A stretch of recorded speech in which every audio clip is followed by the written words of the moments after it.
नमस्कार, नवराष्ट्रमध्ये आपलं स्वागत आहे। आज आपल्यासोबत विद्युक्ताचे जिल्हाध्यक्ष पोमेंद्र कटरे आलेले आहे।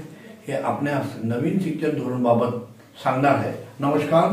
नमस्कार, मी पोमेंद्र कुमार कटरे, विद्युक्ता गोंदिया जिल्हा अध्यक्ष।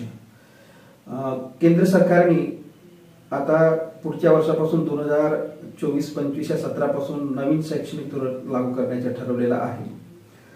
सगळे आतुरतेने या एनईपीची वाट पाहत आहेत किंवा कसं असेल काय असेल या प्रकारचे विविध प्रश्न सुद्धा आहेत। तरी पण नवीन शैक्षणिक धोरण हे आपल्या भारतातील विद्यार्थ्यांना, युवकांना शिक्षणाची योग्य संधी देऊन त्यांना जगावर आपलं प्रभुत्व कायम करण्याकरता योग्य अशा स्वरूपाचं हे नवीन शैक्षणिक धोरण आपल्या या नवीन सरकारने या ठिकाणी राबवण्याचे ठरवलेलं आहे। हे याबद्दल आमचे कनिष्ठ महाविद्यालयीन शिक्षक जे 10+2 आता हे काही हायस्कूलला अटेच आहेत, काही आमचे कनिष्ठ महाविद्यालयीन शिक्षक जे महाविद्यालय आहेत त्या महाविद्यालयाशी संलग्न आहेत आणि काही स्वतंत्र आहेत। तर 9, 10, 11, 12 अशा पद्धतीने 9 ते 12 अशा प्रकारचे वर्गाची जी विभागणी केलेली आहे त्यामध्ये एक संभ्रम निर्माण झालेला आहे की आपण कोणत्या ठिकाणी बसू। म्हणजे 9 ते 12 केलं तर स्वतंत्र कनिष्ठ महाविद्यालयांना म्हणजे ते फक्त 11वी 12वी वर्ग असतात।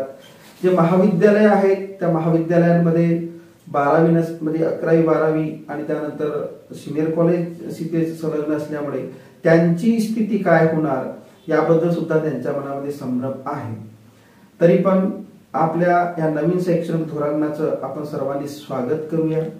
नवीन शैक्षणिक धोरण हे क्षमतेनुसार विद्यार्थ्यांना त्यांच्या आवडीनुसार त्यांनी जो कोणता अभ्यासक्रम निवड करण्याची त्यांना संधी दिलेली आहे। खरंच हे स्वागतपूर्ण आहे। आपण याचं स्वागत केलंच पाहिजे असे मला वाटते। बघूया जेव्हा प्रत्यक्ष आपल्या समोर हे शैक्षणिक धोरण येईल तर निश्चितच याची बारकावे आपल्या लक्षात येतील।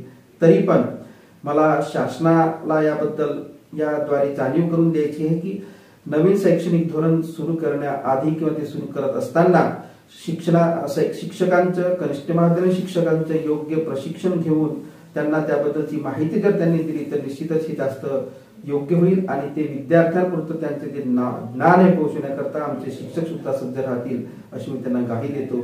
आणि या शैक्षणिक धोरणाबद्दल मी आपले मत व्यक्त करतो। पुनश्च एकदा नवराष्ट्र समूहाचे मी धन्यवाद करतो।